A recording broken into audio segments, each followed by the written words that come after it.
سلام رفقا، چطوری؟ امیدوارم عالی باشید. امروز اومدیم با یه شبیه سازی از هفته های آینده لیگ قهرمانان اروپا از یکی از بازی‌های مهم بین بارسلونا و چلسی. امروز اومدیم تا ضربات پنالتیشون رو با هم استریم کنیم تا ببینیم کدوم تیم برنده میشه. فقط قبلش لایک ویدیو یادتون نره، ما دنبال کنید تا زنگوله بغل دنبال کردن به سر بدید و توی کامنت بگید که طرفدار کدوم تیمید. زیاد حرف نزنیم، بریم سراغ بازی.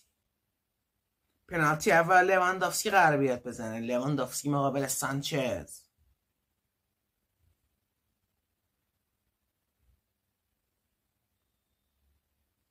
رابرت لواندوفسکی سمت راست خودش هدف گرفته. لوا برخلاف جهت سانچز میزنه و توی دروازه 1-0.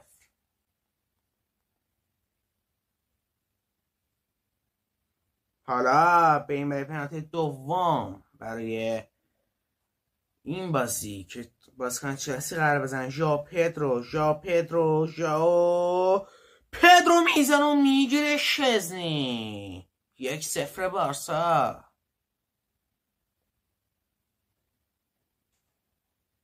رافینیا اومده پشت ضربه. رافینیا راست هدف میگیره مانند لواندوفسکی. رافینیا این سری سانچز گرفت. اگه چلسی پنالتی گل کنه مساوی میشه همه چی. حالا انزو فرناندز، خود انزو داره میاد تا پنالتی رو بزنه. انزو برخلاف جهت شزی میزنه و همه چیز برابر. مارکوس راشفورد تقریبا وسط مایل به چپ هدف گرفته. مارکوس راشفورد و توی دروازه 2-1.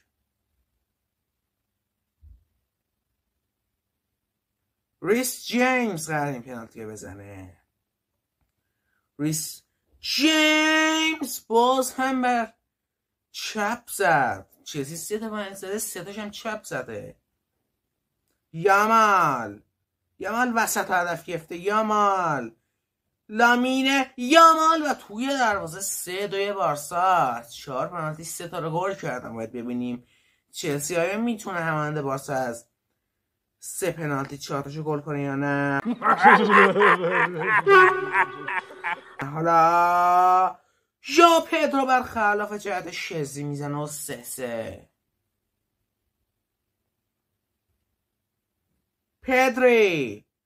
پدری گونزالز چپ هدف گرفته. حالا خود پدری میزنه و توی دروازه 4-3 بارسا. خوشحالی پدری. و گارناچو داره میاد پنالتی پنجم بزنه. گارناچو مقابل شزنی. اگه گارناچو خراب کنه بارسا میبره. حالا مسافه 2 بازیکن الخاندرو گارناچو وسط ها میزنه و چلسی توی بازی میمونه.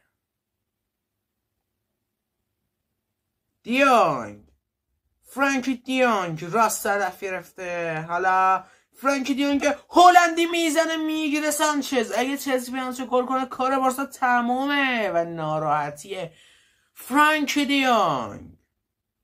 اوه پنالتیه، میتونه آخر باشه. کوکوریا پاشه توپه. کوکوریا میزنه شزی گرفت.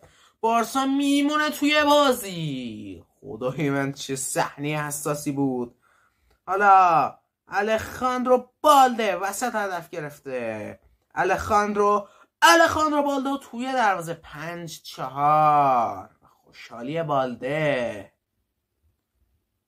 کایسدو اگه اشتباه نکنم، بله خود کایسدو برخلاف جهت شزی 5-5. چقدر جذاب و مهیج شده این ضربات پنالتی. حالا رونالد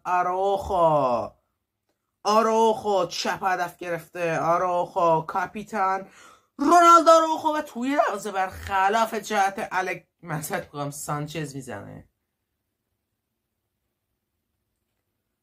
حالا شماره 23 چلسی میره بزدن میزنه و توی دروازه 6-6. چقدر طولانی شده این ضربات پنالتی.